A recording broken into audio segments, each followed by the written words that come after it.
듣다 보면 함께 건강해지는 정보. 지리산 신바람 TV. 5%는 의사가 고치고 95%는 내 몸이 고친다. 저자 명예 한의학 박사 김세현. 챕터 3. 소변과 체지방으로 대사를 체크하자.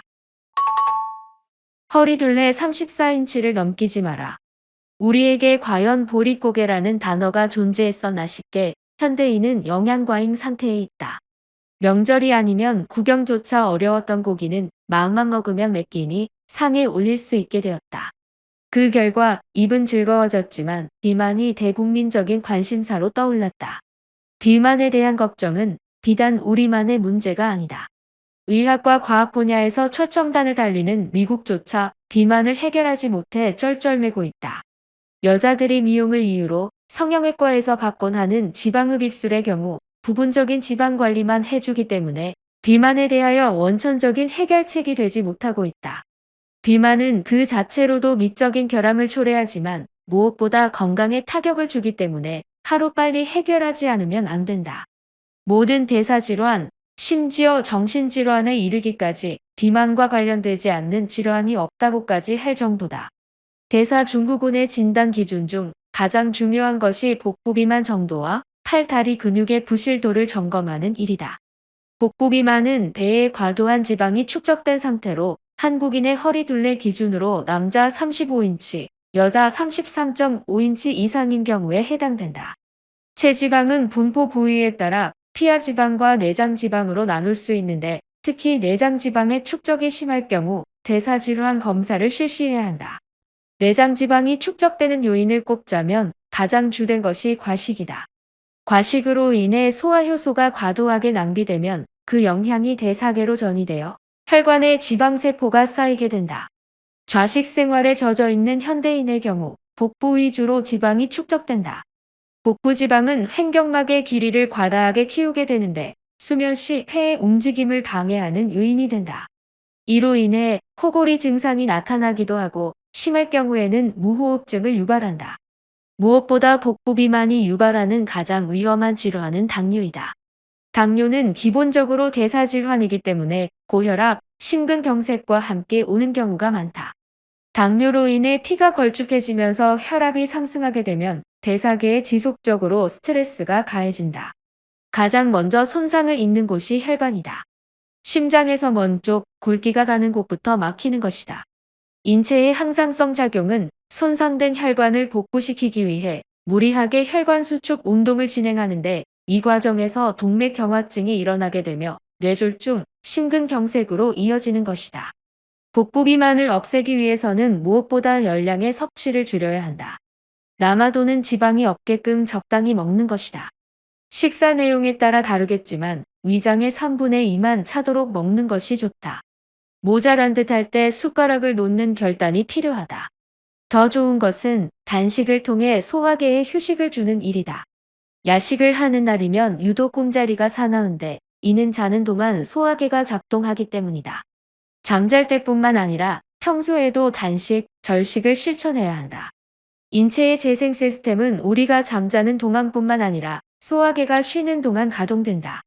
건강이 안 좋은 사람은 하루 8시간 쉬게 해주는 것으로는 부족하므로 고의적인 단식을 통해 강제적인 휴식을 주어야 한다. 이때 막무가내식 물단식은 체액을 산성화시켜 뼛속에 칼슘을 빼앗게 되므로 피해야 한다. 물단식은 지방을 빼지 못한 상태에서 근육만 약화시키며 유현상이라는 부작용을 동반한다. 물단식은 절대 하면 안 되는 단식이다.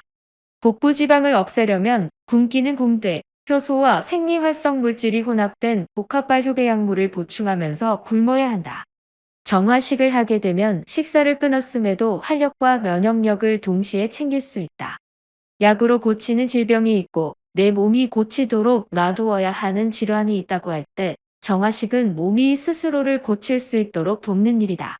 이런 원리를 이용하여 전통적인 한의과 치료의 인체 정화 프로그램을 접목시켜 비만 치료를 하는 한의원이 늘고 있다. 나 역시 의술이 뛰어난 한의사분들 연계하여 이에 대한 연구를 지속하고 있으며 복합 발효배양물을 제도권 안에 끌어들이기 위해 머리를 맞대고 고민하고 있다. 흔히 복부 비만을 줄인답시고 윗몸 일으키기 같은 근력 운동을 많이 하는데 근력 운동은 치유보다는 예방 차원에서 보다 더 큰 효과를 발휘한다. 윗몸 일으키기 같은 운동은 건강할 때 틈틈이 해두는 것이 좋다. 미리미리 배에 근육을 붙여두면 지방이 낄 틈이 없다. 특히 단번에 살을 빼겠다는 의욕에 불타서 과도한 운동을 하는 것을 조심해야 한다. 공기 좋은 숲길을 산책하되 하루 1시간 정도가 적당하다. 힘들어 죽을 것 같은데도 참고 운동하는 것은 말 그대로 힘들여 몸을 죽이는 일이다. 프라이팬에 삼겹살을 태우면 연기가 나면서 그을음이 발생하는데 인체도 마찬가지다. 지방을 과하게 흔들면서 연소시키게 되면 체내 그을음이 발생하여 피가 급격하게 탁해진다. 이런 행동 역시 대사효소의 낭비를 가져온다. 심한 운동을 통해 살을 뺀 사람의 경우 피부에 탄력이 없고 얼굴이 헬쑥해진 것을 알 수 있다. 주위 사람들을 보면 배가 나와도 팔다리가 굵은 사람은 대사증후군이 없지만 팔다리 근육이 부실하면서 복부 비만이 심한 사람은 대사증후군 발생률이 높은 것을 알 수 있다. 사람은 하지의 전체 근육의 3분의 2가 분포되어 있다. 우리가 육상을 기초 운동으로 분류하는 것도 다리 근육을 사용하여 몸을 움직이기 때문이다. 달리기만 꾸준히 해도 근육 문제는 해결할 수 있다. 말을 했듯 숨이 턱에 닿을 정도로 뛰는 것은 자제하는 것이 좋고 가벼운 조깅을 권한다. 시간이 없는 직장인의 경우 제자리에서 앉았다 일어나는 운동만으로도 하지를 단련할 수 있다.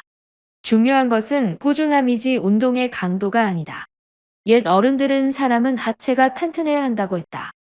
근육은 단백질의 저장소로서 인체 건강에 있어 대단히 중요한 비중을 차지한다.